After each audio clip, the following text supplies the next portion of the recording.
সর্বমঙ্গলা মন্দিরে দুঃসাহসিক চুরি, চোরদের নিয়ে এসে লাইভ ডেমো করালো বর্ধমান থানার পুলিশ। পূর্ব বর্ধমানের ঐতিহ্যবাহী ঐতিহাসিক দেবী মা সর্বমঙ্গলা মন্দিরে গত 14 জুলাই রাতে ঘটা দুঃসাহসিক চুরির ঘটনার কিনারা করল বর্ধমান থানার পুলিশ। চুরি তদন্তে পুলিশ প্রশাসনের অতি সক্রিয় ও তৎপর ভূমিকা ব্যাপক প্রশংসা করেছে সর্বস্তরে। প্রায় 13 দিনের নিবিড় তদন্ত, আধুনিক প্রযুক্তি নির্ভর অনুসন্ধান এবং একাধিক জেলায় ধারাবাহিক তল্লাশি চালিয়ে অবশেষে উত্তর 24 পরগনার দুই যুবক মোহাম্মদ আলমগীর সর্দার ও মনিরুল মণ্ডলকে গ্রেপ্তার করে পুলিশ। এরপর সোমবার ধৃতদের বর্ধমান আদালতে পেশ করে তদন্তের স্বার্থে 7 দিনের পুলিশি হেফাজতে নেয় পুলিশ প্রশাসন। আজ ধৃত দুই অভিযুক্তকে সঙ্গে নিয়ে সর্বমঙ্গলা মন্দির প্রাঙ্গণে পৌঁছায় বর্ধমান থানার বিশাল পুলিশ বাহিনী। সেখানে কিভাবে চুরি সংঘটিত হয়েছিল তার পুরো নাট্যরূপ বা লাইভ ডেমো পুলিশের সামনে তুলে ধরে অভিযুক্তরা। মন্দির চত্বরে তারা কোনো রাস্তা দিয়ে প্রবেশ করেছিল, কিভাবে প্রণয় বাক্স ভেঙেছিল এবং চুরি সেরে কোন দিক দিয়ে পালিয়েছিল তার পুঙ্খানুপুঙ্খ বিবরণ ধরে ধরে দেখায় ধৃতরা। পুলিশের এই ধৃত ও ফলপ্রসূ পদক্ষেপে স্বস্তির নিঃশ্বাস ফেলেছেন স্থানীয় বাসিন্দারা। পুলিশের সাফল্যের ভূয়সী প্রশংসা করে স্থানীয় বাসিন্দা জগন্নাথ দে বলেন, সর্বমঙ্গলা মন্দিরে চুরির পর যেভাবে পুলিশ প্রশাসন দ্রুত পদক্ষেপ নিয়ে অভিযুক্তদের ধরে এনেছে তা সত্যিই প্রশংসনীয়। আগের চুরির চেষ্টা হলেও অভিযুক্তরা পার পেয়ে যেত, কিন্তু এবার পুলিশি তদন্ত ও গ্রেপ্তারের তৎপরতা এক কথায় অভূতপূর্ব। পুরো এলাকাবাসীর পক্ষ থেকে আমরা পুলিশ প্রশাসনকে আন্তরিক সাধুবাদ ও ধন্যবাদ জানাচ্ছি।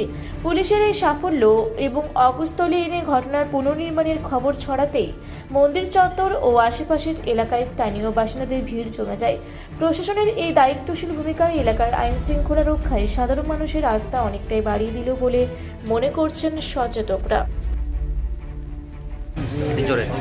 যেসব চুরি হয়েছে সেই চুরিতে যারা দোষী যারা তাদের পুলিশ ধরেছে, অসম্ভব থেকে ধরে পুলিশ আর কি নিয়ে এসছে, তাদের তদন্তের জন্য সমস্ত তদন্ত হবে। তদন্ত হওয়ার পরে তাদের যা শাস্তি দেওয়ার ব্যবস্থা শাস্তি দেবে। তার সঙ্গে আরও কেউ জড়িত আছে নাকি সেটা পুলিশ ভেরিফিকেশন করছে, পুলিশ দেখছে। এটা হলে আমাদের মন্দিরের একটা যে ঐতিহ্য, মন্দিরের যে একটা এখানে সমস্ত যে ব্যাপারগুলো আছে সেগুলো থেকে অনেকে মুক্তি পাবে।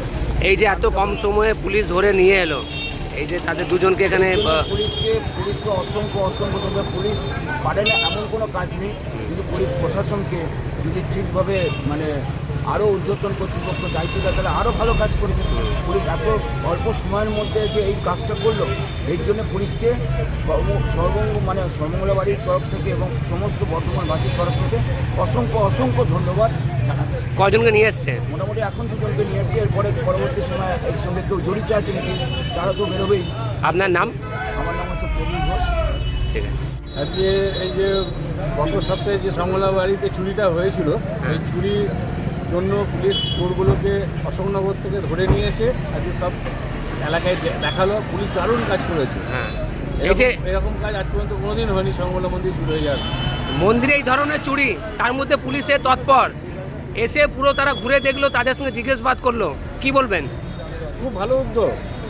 এই প্রথম এরকম একটা ঘটনা ঘটলো। সমলা মন্দির আগেও চুরি হয়েছিল, কিন্তু চোর আর বেরিয়ে যেতে পারেনি, এখানেই ধরা পড়ে গিয়েছিল। তারপর এই প্রথম এরকম একটা চুরি হলো যে পুলিশ প্রশাসন এরকম একটা উদ্যোগ নিয়ে চোরগুলোকে কোথা থেকে এসে কোথায় চুরি করেছে তাদেরকে ধরে নিয়ে এলো। একটা বিশাল উদ্যোগ।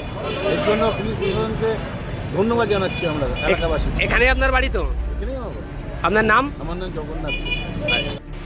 পূর্ব বর্ধমান থেকে দেবাশিস ঘোষের রিপোর্ট, রূপসী বাংলা মিডিয়া। আপনারা দেখছেন রূপসী বাংলা মিডিয়া। এখন একটা ছোট্ট বিরতি, ফিরে আসছি বিরতির পর। পুরুলিয়ায় পাত্রপাত্রী যোগাযোগের একমাত্র বিশ্বস্ত প্রতিষ্ঠান বিবাহ পরিচয়। আপনার মনের মতো জীবনসঙ্গী খুঁজতে পাশে রয়েছে বিবাহ পরিচয়। তাই আর দেরি না করে আজই যোগাযোগ করুন বিবাহ পরিচয়। Municipality commercial complex, 2nd floor, Chaibasa road, opposite PWD office, Purulia. Mobile নম্বর 9232440272। ফিরে এলাম বিরতির পর। আপনারা দেখছেন রূপসী বাংলা মিডিয়া।